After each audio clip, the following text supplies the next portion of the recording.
découvrir la puissance salvatrice de Christ. C'est l'histoire du joueur de rugby sud-africain, Siya Kolisi, qui s'est fait un nom en tant que joueur qui peut jouer n'importe quelle position à l'arrière, bien qu'il se présente normalement comme un flanqueur. En 2018, il est élu capitaine de l'équipe nationale sud-africaine, devenant ainsi le premier capitaine noir des 126 ans d'histoire des Springboks. Il nous raconte: j'ai grandi dans la ville pauvre de Zwide en Afrique du Sud, où j'ai été élevé par ma grand-mère parce que mes parents étaient trop jeunes pour s'occuper de moi. Depuis toujours, le rugby fait partie de ma vie. Mon père et mes oncles ont pratiqué ce sport et dès que j'ai pu, à l'âge de 8 ans, j'ai commencé à jouer aussi. On vivait dans le ghetto, on avait du mal à s'en sortir.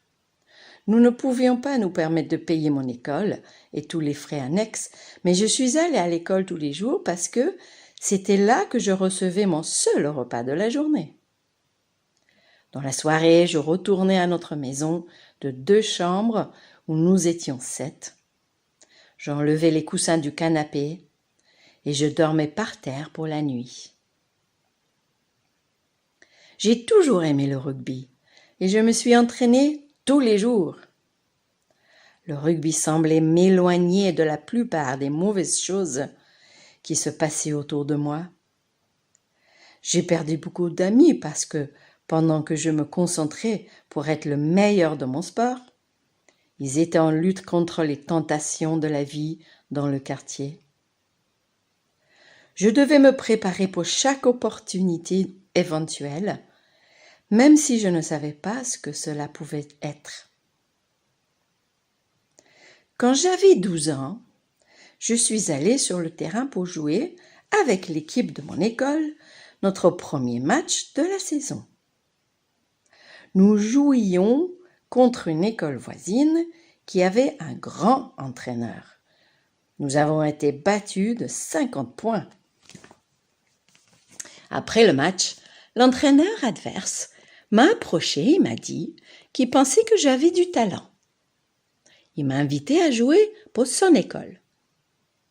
Et à partir de là, cet entraîneur m'a pris sous son aile, devenant même la figure paternelle que je n'avais jamais eue. Il savait combien ce que cette occasion signifiait pour moi et combien j'avais travaillé dur pour en profiter pleinement. Il m'a amené à mon premier essai provincial, là où je jouais en caleçon parce que je ne pouvais pas me payer un short de rugby. Bientôt, je me suis retrouvée dans l'équipe provinciale, me rendant à des tournois pour jouer le jeu que j'aimais le plus que tout. Quand j'ai eu 19 ans, je suis devenue professionnelle. En 2012, le même week-end de mon 21e anniversaire, j'ai joué mon premier match avec l'équipe nationale sud-africaine. Avoir la chance de participer à la Coupe du monde de rugby 2015 a été un grand privilège, même si je n'ai pu en jouer que 30 minutes. Aujourd'hui, en tant que capitaine des Springboks, je ne pourrais pas être plus honorée et excitée de représenter mon pays à la Coupe du monde. Je sais que j'ai été choisie pour être capitaine de cette équipe, la position la plus élevée que l'on puisse atteindre dans ce sport, pour la personne que je suis. Par conséquent, j'essaie de rester fidèle à ce que je suis, de ne pas laisser les petites choses entrer dans ma tête. J'essaie d'être un exemple positif pour les autres quand je joue. Dieu m'a préparé pour un temps comme celui-ci. Alors que j'avais grandi en allant à l'église avec ma grand-mère, puis au cours des dernières années, c'est seulement il y a quelques mois que j'avais vraiment donné ma vie à Christ. Alors que je me débattais avec beaucoup de choses personnellement, tentation, péché et choix de style de vie, je me suis rendu compte que je ne vivais pas selon ce que je m'appelais un disciple du Christ. Je m'en sortais, mais je n'avais pas décidé de m'engager pleinement envers Jésus-Christ et de commencer à vivre selon sa voie.